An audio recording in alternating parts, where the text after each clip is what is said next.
the good ones. He's one of the good ones. Love me like he should, one like he wrote. अस्सलामुअलैकुम। आज है हमारे साथ रमज़ान ख़ान साहब। रमज़ान ख़ान साहब का ताल्लुक़ मैं कुछ तारुफ़ कुछ ऐसा दूंगा कि इनका चर्स इजी के नाम से कारोबार है, जिधर ये चर्स, अफ़ीम, हीरोइन, गांजा, सिगरेट और बाकी जितने पीने पिलाने वाले आइटम होते हैं जो आपको चल झूम झूम में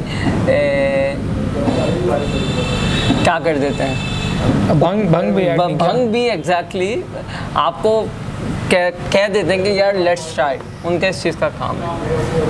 और इसके साथ साथ ये काफ़ी टेक और स्टार्टअप बैकग्राउंड से भी इनका ताल्लुक़ है। दूसरी तरफ ये हलाल काम भी करते हैं, एक तरफ नॉन हलाल, एक तरफ हलाल काम। तो नॉन हलाल काम के जो पैसे होते हैं वो दूसरी जगहों पे लगाते हैं, such as he is good gambler as well. ये कसिनोज़ में जाके, और आप कितने कसिनोज़ में गए? वेगस में आप गए? यार जितने आपने बनाने हैं बनाए, अब कहानी आप बना रहे हैं तो डालते जाए। वो वेगस में जाके इन्होंने कसिनोज़ में खेले। ही नोज़ एज आ क्या बोलते हैं, कसिनो बॉय। मैं प्ले बॉय तो नहीं बोलूँगा क्योंकि फिर वो गलत बात चली जाएगी। अस्सलाम वालेकुम रमज़ान भाई। वालेकुम अस्सलाम, अल्हम्दुलिल्लाह। आप कैसे हैं? अल्हम्दुलिल्लाह। मैंने लगता है आपका तारुफ, जी जनाब गलत मत समझिएगा, इनका तारुफ ऐसा नहीं है। इनका काम है प्रिंट इजी का। रमज़ान भाई ये प्रिंट इजी क्या है? आपको क्या लगता है, नाम सुन के क्या लगता है भाई? The platform, I think print easy जो है वो प्लेटफॉर्म है जो प्रिंटिंग आपके लिए आसान कर देता है। हाँ ऐसा ही है, बिल्कुल ऐसा ही है। सो हम लोगों के लिए प्रिंटिंग आसान बना रहे हैं, चाहे वो स्टार्टअप्स हों, स्मॉल बिजनेसेस हों या कॉर्पोरेट हों।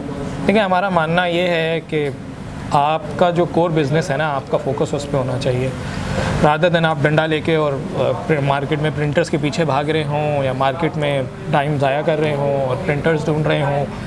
तो वो सारा काम हम कर लेंगे आपके लिए। आपकी जो हसल, जो आपका जो मार्केट स्ट्रगल है वो, या आपका जो मार्केट में जो आपने घूमना फिरना है और अपना जो आप जो टाइम जो है वो आपका लगेगा मार्केट में, वो बर्डन हम अपने शोल्डर्स पे लेते हैं और हम आपके लिए प्रिंटिंग इन दी एंड आसान बनाते हैं। सो ये मेन ऑब्जेक्टिव है प्रिंट इजी का। और नाम भी हमने ऐसे ही रखा है ताकि लोगों को नाम से ही पता लग जाए कि यार हम आपके लिए प्रिंटिंग आसान बना रहे हैं। वैसे प्रिंट इजी से अगर आप प्रिंट की जगह कुछ और डाल दें, PO आगे भी डाल दें, वो भी काफ़ी आसान है। आजकल की सोसाइटी में, पाकिस्तान की सोसाइटी में वो P वाला अल्फाज भी अगर आप वो P इजी के नाम से डाल दें तो लोगों को मदद होगी, उसमें व्यूअरशिप भी आपकी काफ़ी ज़्यादा बढ़ जाएगी।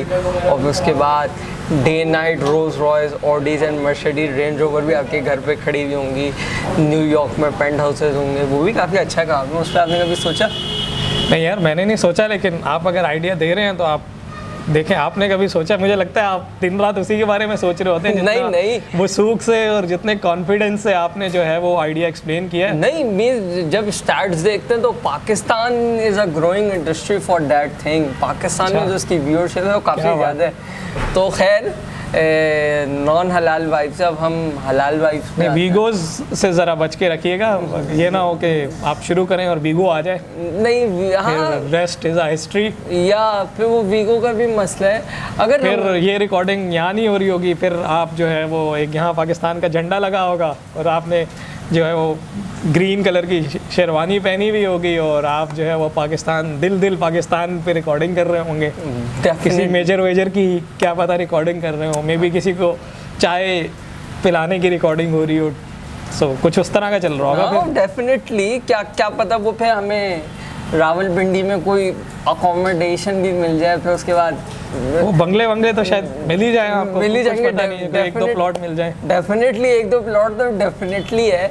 तो फिर रमज़ान भाई, आपका प्रिंट इजी है, मीन्स आप प्रिंटिंग का काम कराते हैं। What is the inspiration behind that thought? यार इंस्पिरेशन कहें या वजह कहें, सो मैं एक जॉब कर रहा था बुरूज इंस्टीट्यूट में, लोकल इंस्टीट्यूट है वहाँ पे। मेरा काम जो था मार्केटिंग और इवेंट मैनेजमेंट, इससे रिलेटेड था। और ऑब्वियसली प्रिंटर्स से और सप्लायर से डील होता था, उनसे डीलिंग करते थे। तो सबके ही अपने के RR थे, लेकिन कुछ कॉमन RRs थे। 3 मेजर कॉमन RRs थे जो है वो सब वेंडर्स में ही थे। तो उनके बेसिस पे हमने जो है वो ज़रा मैंने सोचा कि यार ज़रा इस चीज़ को सही करना चाहिए। सबसे पहला जो मेजर प्रॉब्लम था वो था वैल्यू। कस्टमर की जो वैल्यू है ना वो नहीं है। लाइक आप एक बंदे के साथ बिज़नेस कर रहे हैं, उसको पैसा दे रहे हैं, तो कस्टमर को फॉर ग्रांटेड लेते हैं लोग। ये बहुत जो है ना वो पेन पॉइंट होता है। दूसरा इशू ब्रांड की सेंस नहीं है। ब्रांड कलर रिप्रोडक्शन कह लें या ब्रांड के कलर सिंक्रोनाइजेशन कह लें या ब्रांड के कलर किस तरह से प्रिंट में लेके आने हैं, सारी चीज़ें वो सेंस नहीं है हमारी मार्केट में। और सबसे मेजर प्रॉब्लम जो है ना वो है मिसकमिटमेंट का, कि फाइल्स आ रही हैं, नहीं आ रही, प्रिंट मिला है, नहीं मिला, कल मिलेगा, परसों मिलेगा, इवेंट से पहले भाग रहा है बंदा। सो इसके बाद मैंने ये डिसाइड किया कि यार चलें ज़रा मार्केट विज़िट करते हैं और देखते हैं कि मार्केट में क्या चल रहा है, मार्केट क्या कहानी कहती है। तो एक दिन मार्केट विज़िट किया और मार्केट जब विज़िट की तो बस आंखें खुल गई। जो चीज़ हमें 120 रुपये की मिल रही थी मार्केट में वो 40 रुपये की मिल रही है, और 100% 300% लोग मार्जिन चार्ज कर रहे हैं। उसके बाद जो है वो इन दी एंड कोई वैल्यू प्रोवाइड नहीं कर रहे। सो उस दिन मैंने सोचा कि यार नहीं, ये चीज़ें ख़त्म होनी चाहिए और let's do something about this industry. तो प्रिंट ईजी की इब्तदा हो गई। तफरी में शुरू किया था, शुरू में तो पार्ट टाइम, लेकिन अब अल्हम्दुलिल्लाह हमारी गाड़ी जो है वो मंजिल की तरफ रवाना हुआ है। कारवां चलता गया, लोग जुड़ते गए और बिल्कुल बढ़ते गए। तो अभी मैंने सुना आप पहले नेस्ट आईओ के अंदर भी थे, अब नेशनल इंक्यूबेशन सेंटर के अंदर भी हैं। आपका नेस्ट आईओ का एक्सपीरियंस कैसा था? यह नेस्ट आईओ बहुत अच्छा एक्सपीरियंस रहा, और from on boarding to incubation का टाइम और फिर ग्रेजुएशन, ऑब्वियसली तीनों एक अलग लर्निंग का एक्सपीरियंस था। बहुत सी चीज़ें सीखी, जहां आरा से, जवाद फरीद से, सना फारूक से, उन्होंने बूट कैंप्स कराए, चीज़ें सिखाई, बिज़नेस में रीथिंक करने का मौका मिला, चीज़ों को इम्प्रूव करने का मौका मिला। And then team itself, Sabika हैं, आकाश हैं, सोबिया हैं, हमारी प्रोग्राम मैनेजर नम्रा हैं, इन सब ने सपोर्ट किया, राउंड द क्लॉक सपोर्ट करने को तैयार थे। जब भी कोई हेल्प चाहिए होती थी करते थे, और बहुत से टाइम जो है वो जो टास्क्स होते थे या जो डिलीवरेबल्स होते थे उसके लिए सर पे डंडा लेके भी खड़े होते थे। उस वक्त तो थोड़ा सा लगता था यार ये क्या हमारा स्टार्टअप है, ये लोग क्यों पीछे पड़े हुए हैं, लेकिन आज रियलाइज़ होता है कि यार अगर हम वो चीज़ें ना करते तो शायद हम आज जहाँ पे हैं इससे काफ़ी पीछे होते। तो अल्हम्दुलिल्लाह बहुत अच्छा एक्सपीरियंस रहा, बहुत लर्निंग भी हुई, नेटवर्किंग भी हुई, चीज़ों को बेहतर करने का मौका मिला। तो हाउ वाज योर एक्सपीरियंस जहाँ आरा के अंडर काम करते हुए? उनकी गाइडेंस, उनकी सपोर्ट, उनकी mentorship. She is a big bird of the industry, of tech industry, और उसके साथ साथ वो लोग काफ़ी वेल नोन फेज है। Mean from governor state bank to the president Arif Alvi, everybody knows him. के सिलिकॉन वैली से लेके पाकिस्तान के प्राइम मिनिस्टर हाउड तक कोई ना कोई तो उनका नाम जानता ही है। Mean she is a big bird. How was experience working under her? यार जहाँ आरा के साथ उनके अंडर काम करने का जो सबसे अच्छा या सबसे बड़ा बेनिफिट होता है ना, वो ये होता है कि first of all she pushes you towards your limits. ठीक है, आपको हायर लिमिट्स पे पुश करती हैं वो, एंड देन वो वहाँ मार्क करके कि वहाँ पहुँचना है बेटा आपने, उसके साथ फिर वो पूरी सपोर्ट भी ले आती हैं साथ के। वहाँ पहुँचना है, प्लान तुमने बनाना है, उसके बीच में कहीं तुम्हें हेल्प चाहिए होगी तो I am there to help you through my network, through my experience, through my guidance और everything। जिस तरह से भी वो by all means जो है वो जिस तरह से भी वो हेल्प कर सकती हैं। सो ये बड़ा एक अच्छा वो था। एक बेसिक सी एग्जांपल है कि हमने पिच डेक बनाया, फाइनल पिच डेक जो ग्रेजुएशन के लिए होता है। सो उसमें हमने जो है वो एक अमाउंट मांगी और परसेंटेज उसके एवज से मांगी कि इक्विटी हम इतने देंगे, इतने पैसे मांगेंगे। जहाँ आरा के पास जब वो गया तो जहाँ आरा ने कहा कि बेटा क्या हो गया, इतना अंडर वैल्यू क्यों कर रहे हो तुम अपने बिज़नेस को। And then she asked me, उन्होंने मुझे बोला कि बेटा इसको सही करो, इम्प्रूव करो, इसको ज़्यादा पैसे मांग सकते हो तुम, कम इक्विटी दे सकते हो। और अल्हम्दुलिल्लाह अब हम वो चीज़ अप्लाई करते हैं और पहले से कई ज़्यादा वैल्यूएशन है अब हमारी बिज़नेस की। And how is your experience in national incubation centre NIC? यार NIC वो कहते हैं ना कि इब्तदाई इश्क है मेरे दोस्त, रोता है क्या आगे आगे देख होता है क्या। इसका अगर पॉजिटिव वे में नहीं तो इब्तदा तो बड़ी अच्छी है माशाल्लाह। अभी जो नए डायरेक्टर आए हैं Umar Abidin, he is very very passionate about this thing, और वो हर चीज़ में चाह रहे होते हैं। फिर टीम में भी बहुत से लोग हैं जो आउट ऑफ द बाउंड जाते हैं आपको हेल्प करने के लिए। माजिद कह लें, अजफर कह लें, बाकी हिरा हैं, हर वक्त they are ready to support you, और वो सारी आउट ऑफ द बाउंड आपको हेल्प करने के लिए जा रहे होते हैं। और फिर नेटवर्किंग, ऑब्वियसली नेटवर्किंग तो होती ही होती है, तो नेटवर्किंग बहुत अच्छी हो रही है, ये बड़ा बेनिफिट है। तो फिर अगर आपसे मैं बात करूं कि ये कट करना है भाई, अगर मैं आपसे बात करूं कि अगर आपका जो एक्सपीरियंस है थ्रू आउट 2 साल के अंदर, वो कैसा रहा? 2 साल बिजनेस के एक्सपीरियंस की बात कर रहे हैं या इंक्यूबेशन के एक्सपीरियंस की बात कर रहे हैं? इंक्यूबेशन, पहले इंक्यूबेशन बता दें, फिर बिजनेस बता दीजिएगा। यार इंक्यूबेशन में देखिए 2-3 फ़ायदे तो होते ही होते हैं इंक्यूबेशन में। सबसे बड़ा जो बेनिफिट इंक्यूबेशन का होता है, एक तो आपको अपने बिज़नेस को रिव्यू करने का मौका मिलता है, और दूसरा जो आपका बेनिफिट होता है बिज़नेस में, सॉरी इंक्यूबेशन में, वो ये होता है कि नेटवर्किंग। आपको एक पूल ऑफ नेटवर्क मिल जाता है जहाँ पे इजीली आपको इनिशियल कस्टमर्स मिल जाते हैं। सो ये 2 तो मेजर बेनिफिट तो हुए ही हुए हैं। फिर एज अ बिज़नेस तो बहुत सी चीज़ें सीखी हैं यार स्टार्टअप में। ऑब्वियसली स्टार्टअप आपको बहुत सिखाता है, और वो कहते हैं ना कि गिरते हैं शाह सवार ही मैदान जंग में, और जब आप गिरते हैं आपको चोट लगती है तो फिर ही आपको जो है ना आप सीखते हैं। सो बहुत से भंड मारे, बहुत से छोटे भंड मारे, बहुत से बड़े भंड मारे, उन भंड से सीखा और अपने आप को इम्प्रूव किया। बहुत अच्छी लर्निंग्स हुई, 2-3 मैं मेंशन कर देता हूँ। वैसे तो उस पर पूरी एक एपिसोड बन सकती है कि क्या क्या सीखा गया, से क्या सीखा। सबसे जो मेजर लर्निंग हुई वो यही हुई कि आजकल जिस तरह से पाकिस्तान का स्टार्टअप इकोसिस्टम चल रहा है, बेहतर से बेहतर होता जा रहा है। इन्वेस्टमेंट्स हो रही हैं, फंडिंग्स आ रही हैं, और बहुत सी जो है वो नए लोग आ रहे हैं, इन्वेस्ट कर रहे हैं। एयरलिफ्ट में इन्वेस्टमेंट हो गई, दस्तगीर में हो गई, बाज़ार में होगी। तो ये सारी चीज़ें देख के ना बंदा, वो कहते हैं ना कि उन चीज़ों को देख के उस चीज़ में बह जाता है कि यार हाँ, मैं आज स्टार्टअप शुरू करूँगा, कल मुझे इन्वेस्टमेंट मिलेगी, परसों मैं जो है वो इतने लाख की करूँगा, सीरीज़ ए करूँगा, सीरीज़ बी करूँगा, एग्ज़िट लूँगा और वाह हो जाएगी। अभी फिर मार्केट के करीम ऊबर बनने के ख्वाब हर किसी के होते हैं, लेकिन कोई ये नहीं समझता कि what is the process. Exactly, process नहीं समझते। और क्योंकि होता ये है कि सोशल मीडिया कह लें या जितने भी चैनल्स कह लें ना, इन पे आप अच्छी चीज़ें, पॉजिटिव चीज़ें, वाह जिन चीज़ों पे होती है वही पोस्ट करते हैं। कभी आप ये थोड़ी फेलियर्स की कोई बात नहीं करता। एग्जैक्टली, फेलियर्स की कोई बात नहीं करता, या वो स्ट्रगल की कोई बात नहीं करता, तो वो पोस्ट नहीं होती। जब वो पोस्ट नहीं होती तो हम देखते नहीं हैं, तो हम सिर्फ सक्सेस देख रहे होते हैं। तो हमें लगता है बस सक्सेस ही सक्सेस है और सीधी रोड है और चलते जाएंगे तो मंजिल मिल जाएगी। लेकिन बहुत से डिटूर्स भी लेने पड़ते हैं, और बहुत सी ऑफ ट्रैकिंग भी करनी पड़ती है, ऑफ रोडिंग भी करनी पड़ती है, और आपके रास्ते में पत्थर भी आते हैं, मसाइल भी आते हैं। लेकिन जो उनसे गुजर जाता है फिर मंजिल बड़ी हसीन है आखिर में। तो फिर कैसा एहसास होता है फ्रॉम 0 to 1? यार अल्हम्दुलिल्लाह 0 to 1 आहिस्ता आहिस्ता ग्रो कर रहे हैं, और 1 से इंशाल्लाह जल्द 10 और 10 से 100। तो अभी तक तो अल्हम्दुलिल्लाह जहाँ तक हैं अल्लाह का शुक्र है। और जिन लोगों ने, मेंटोर्स ने और फ्रेंड्स ने, फैमिली ने, जिन लोगों ने सपोर्ट किया, ऑल थैंक्स टू देम कि वो अभी कर रहे हैं सपोर्ट, और यहाँ तक पहुँचाया उन्होंने हमें। कभी किसी ने ये बोला कि पागल हो गए हो तुम?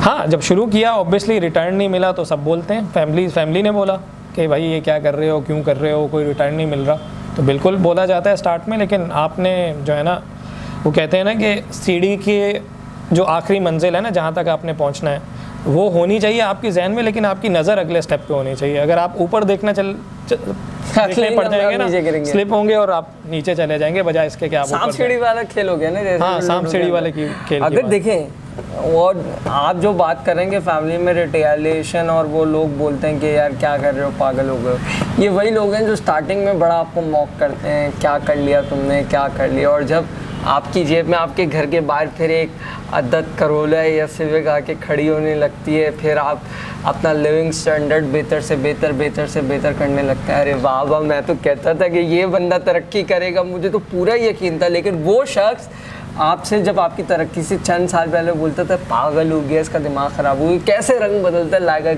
ग्रेगेट। तो कोई ऐसा टकराया जिसने आपको स्टार्टिंग? बहुत से टकराए। और इस पे मैं बड़ी एक मज़ेदार एग्जांपल देता हूँ कि जब आप मशहूर हो जाते हो ना, या जब आप सक्सेसफुल हो जाते हो, या ये चीज़ होती है, तो होता ये है कि आप ग्राउंड के बीच में हक भी दो ना तो लोग कहते हैं वाह क्या हक है। सो ये जो चीज़ है ना, ये आजकल सेलिब्रिटीज़ के साथ हो रहा है। होना नहीं चाहिए। आपको हर बंदे को जो है वो, अगर वो गलत कर रहा है, चाहे वो जितनी बड़ी सेलिब्रिटी हो, उसको जो है वो गलत चीज़ तो गलत चीज़ है, ये नहीं करना चाहिए। लेकिन ये आजकल हो रहा है सोशल मीडिया पे कि जब आप फेमस हो जाते हो तो जो है वो फिर आपका सब कुछ ही, जो भी करो आप, सही करो गलत करो, लोग आपके पीछे खड़े हो जाते हैं। हमारी अनफॉर्चुनेटली सोसाइटी में वैल्यूज़ इतनी गिर गई हैं, तो क्या किया जा सकता है। मोहब्बत क्या है आपके लिए? मोहब्बत क्या है यार, मज़े की चीज़ है। एक बड़ा अच्छा कह लें कि एक्सप्लेन नहीं कर पा रहा मैं उसको वर्ड्स में, लेकिन मज़े की चीज़ है, बेहतरीन है। मोहब्बत is unexplainable thing, unexplainable thing, बिल्कुल बयान करना मुश्किल है। अगर आपसे पूछें ज़िंदगी क्या है? ज़िंदगी एक गोरख धंधा है यार। ज़िंदगी एक गोरख धंधा है, और अगर आपको ज़िंदगी की समझ आ जाती है, जितनी जल्द समझ आ जाती है, बहुत अच्छा है। लेकिन बहुत से लोग पूरी ज़िंदगी गुजार देते हैं और उनको ज़िंदगी की समझ नहीं आती। कह सकते हैं ज़िंदगी को आज आप हीरो हैं, कल आप ज़ीरो हैं। बिल्कुल ऐसा ही है। मीन ज़िंदगी, अगर आप मुझसे पूछें, ज़िंदगी बहुत सारे लोगों को बनाते हुए भी देखा है, ज़िंदगी को लोगों को बर्बाद करते हुए भी देखा है। जिस तरीके से लोग बर्बाद होते हैं, बनते हैं, वो तो एक अलग ही सीन है। अगर आपसे पूछें पैसा क्या है? पैसा क्या है यार, पैसा बहुत कुछ कह सकते हैं। आप ज़रूरत भी है, और आपकी ज़िंदगी को बेहतर बनाने के लिए, या आपका लाइफस्टाइल को बेहतर बनाने के लिए एक कहने की एलिमेंट भी है। इसको अगर इसी तक रखा जाए तो बेहतर है। रमज़ान भाई, पैसा क्या है? यार पैसा कह लें नेसेसिटी है, एक ज़रूरत है आपके किचन को चलाने के लिए, आपकी ज़िंदगी को चलाने के लिए, और कुछ थोड़ा अपने लाइफस्टाइल को बेहतर बनाने के लिए थोड़ा ज़्यादा पैसा हो तो उसके काम आ सकता है।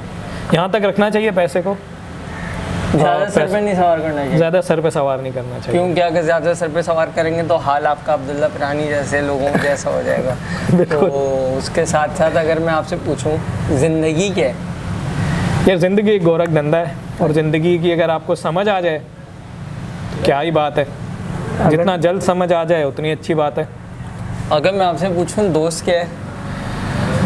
दोस्त आपका मुश्किल वक्त का साथी है, आपके गमों का साथी है, आपकी खुशियों को दुबाला करने वाला किरदार है, बंदा है, एजेंट है, जो भी कह सकते हैं। रिश्तेदार क्या है? सेम गोज़ फॉर रिश्तेदार। मेरे इसमें से थोड़ा सा याद आता अलग नहीं, अब देखें ऑफिशियल डेफिनेशन तो यही है, लेकिन रिश्तेदार जो होते हैं अब ना, वो कैसे हैं वो अलग बात है। वो जो रिश्तेदार होते हैं ना, वो ये इसकी एग्जांपल ऐसी है कि एक छुरी जो है वो सेब काटने के भी काम आती है, और दूसरी गले काटने के लिए भी रिश्ता। हाँ, तो बस वही है, रिश्तेदार पे वो एग्जांपल है। मीन्स रिश्तेदार इतनी बेवफाई दिखा देते हैं जितनी दोस्त नहीं दिखाता। No doubt. मीन्स रिश्तेदार कीड़े निकालेंगे आपकी नाकामी पर, लेकिन दोस्त आपके कीड़े निकालेगा, लेकिन उसके साथ वो बोलेगा चल कोई मसला नहीं है, नेक्स्ट सोल्यूशन ढूंढते हैं, आजा मेरे साथ बैठ। अगर रिश्तेदारों को आपकी गलती पता चल जाए तो रिश्तेदार तो पूरे ख़ानदान में आपको मशहूर कर देते हैं, हाय वो ऐसा है, वो ऐसा है।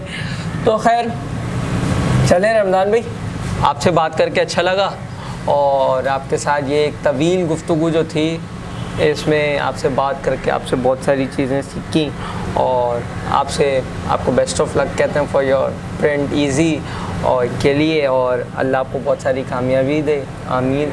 और बहुत सारे नए रास्ते दिखाएं, नए पर्दे खोले आपके लिए, और आपको एक अच्छी खूबसूरत सी ज़ोजा मोहतरमा भी आपको दें, आपके घर में ला के दें, जो आपके चेहरे की ठंडक बने, जिसको आप देखें और बोलें आए हो तुम मेरी ज़िंदगी में बाहर बन के, तो वो वाले। चले रमज़ान भाई, आपका बहुत बहुत शुक्रिया। बहुत शुक्रिया यार बुलाने के लिए, और प्लेजर इज़ ऑलवेज माइन। शुक्रिया, अल्लाह हाफ़िज़। अल्लाह हाफ़िज़। One of the good ones. He's one of the good ones.